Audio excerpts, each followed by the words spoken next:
가덕 신공항 공사가 지연되면서 정부가 올해 예산으로 잡힌 9,600억 원 중에서 절반 이상을 불용 처리하기로 했지요. 이를 두고 시공사가 정해지면 신속하게 공사를 진행하기 위해서라도 예산 불용 처리를 재검토해야 한다는 목소리가 나오고 있습니다. 아이고마, 이 가덕 신공항 건설에 와 이래 자꾸만 제동이 걸리는 걸까요?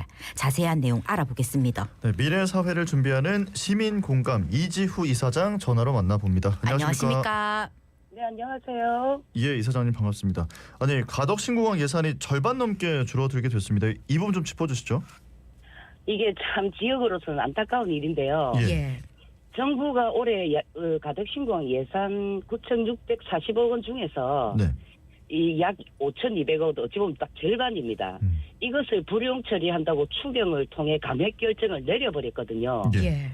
표면상으로는 단순한 행정 절차로 좀 포장이 되지만 이게 실질적으로는 정부가 가덕 신공항 착공 의지의 후퇴를 보여주는 게 아닌가, 매우 심각한 사안이기 때문에 저희들도 엄중히 보고 있고요. 예. 정부나 기재부는 신공항 사업 지연이 이유라고 하고 있지만 이 예산은 신공항 사업에 어찌 보면 쓰는 데까지 쓰다가 12월에 충분히 2월 처리를 해서 다음 회계 연도에 활용할 수 있는 구조거든요. 이게 예산이 줄어들면 당연히 사업이 지체될 거 아닙니까? 예. 결국은 지역의 미래도 멈춰서는 것인데 그것을 지역이 지금 굉장히 우려하고 있습니다. 예, 지금 공사 지연이 이유라고 말씀해 주셨는데 기획재정부가 예산을 줄이려고 하는 명확한 또 다른 이유가 있습니까? 다른 이유라기보다는 딱 예. 그겁니다. 이제 그 현대건설이 자기들이 내놓은 108개월 기본 설계가 받아들여지지 않았다는 이유로 사업 포기 선언을 했지 않습니까? 예. 이것 때문에 이제 기재부는 더 이상 이제 공사가 진행되기 어렵다 보고 예산 집행이 어려우니까 불용 처리한다. 딱 그 입장이거든요. 예. 하지만은 이게 아주 행정 편의주의인 접근인 것이 이게 국가 대형 프로젝트에서 지연 사태는 아나운서님도 아시다시피 종종 있어오지 그렇죠. 않습니까? 왕왕 있는 일이죠. 예. 예. 그렇죠. 그런데 사업 지연이 된다고 예산을 깎고 그런 경우는 없거든요. 예. 보통 다음 회계로 넘깁니다. 그렇죠. 이게 연속성을 위해서 그렇거든요. 예. 근데 사실상 정부가 가덕 신공항에 대한 어떤 정책적 의지가 좀 부족하다는 좀 방증으로 보여지고요. 예. 예산을 지켜서 사업의 연속성을 이어가는 게 신공항 착공의 유일한 길입니다. 네네. 자, 이렇게 예산이 절반 넘게 줄어들게 되면 이제 가덕 신공항 계약에 차질이 생기는 거 분명할 텐데 앞으로 어떻게 일이 흘러갈지 예상 어떻게 하십니까? 예, 아나운서님 말씀처럼 이렇게 차질이 좀 불가피해 보이고요. 예. 이게 예산 삭감은 착공 지연으로 직결되는 문제이기 때문에 굉장히 심각한 사안이거든요. 네. 이게 가덕도 신공항이 그냥 단순한 공항 하나 짓는 게 아니라 진짜 20년 넘게 기다려온 불경의 수건 사업이자 국가 균형 발전의 출발점이기도 하지 않습니까? 그렇죠. 예.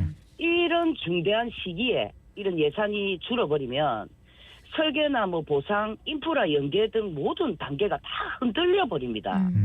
이것은 신속 개항을 약속했던 어찌 보면 이재명 대통령도 그 약속을 했지 않습니까? 예. 이런 정부 의지 자체가 무너지는 결과가 될 수 있기 때문에 신중해야 되는 겁니다. 이거는.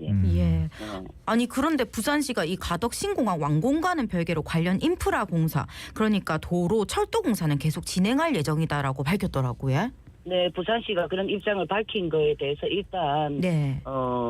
인프라 공사라도 별개로 진행한다는 것은 정말 다행이죠. 예. 네, 그렇지만은 우리가 상식적으로 생각해도 본체가 없는 연결선이 얼마나 의미가 있을까 하는 거죠. 그렇죠. 예. 신공항이 어찌 보면 본체지 않습니까? 네네. 이 신공항 부지조성공사와 터미널 설계, 시공 이런 본체의 공사들이 늦어지면은 네.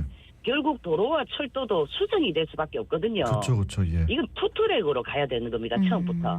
연계공사하고 부지조성이 동시에 속도를 내야지만 시너지 효과가 발생하는 것이기 때문에 예. 이 따로 한다는 것도 반가운 이야기지만 이왕이면 함께 가도록 정부가 좀 노력해 주길 바라고 있습니다. 네, 그러니까 상황이 이러니까 일단 인프라 공사라도 하는 건 다행이지만 이게 무조건 투트랙으로 가야 되는 건데 인프라 공사만 하는 게 또 뭔가 낙심하고 있을, 그러니까 낙천적으로 볼 상황은 아니다 이런 말씀이신 거잖아요. 그렇죠. 네네. 자, 국토부가 이런 상황에서 중앙건설기술심의위원회를 열고 또 현대건설이 제출한 가덕신공항 부지조성공사 기본 설계안에 대한 평가를 했는데 최종 부적격 판정을 내렸습니다. 자, 그러면 이제 현대건설을 대신할 새로운 사업자를 빠르게 찾아야 할 텐데 이것도 좀 쉽지 않아 보이긴 하거든요. 이게 정말 답답합니다. 사실은 이런 중차대한 상황이기 때문에 예산 삭감이 된 거에 대해서 지역이 굉장히 반발을 했던 거였고요. 예. 이게 중심위에서 최종 부적격 판정을 한 데는 현대건설 시험의 일반적인 공기 연장 그리고 기업의 이윤 중심 설계를 정부가 더 이상 수용할 수 없다라는 확고한 의지를 보인 거거든요. 예.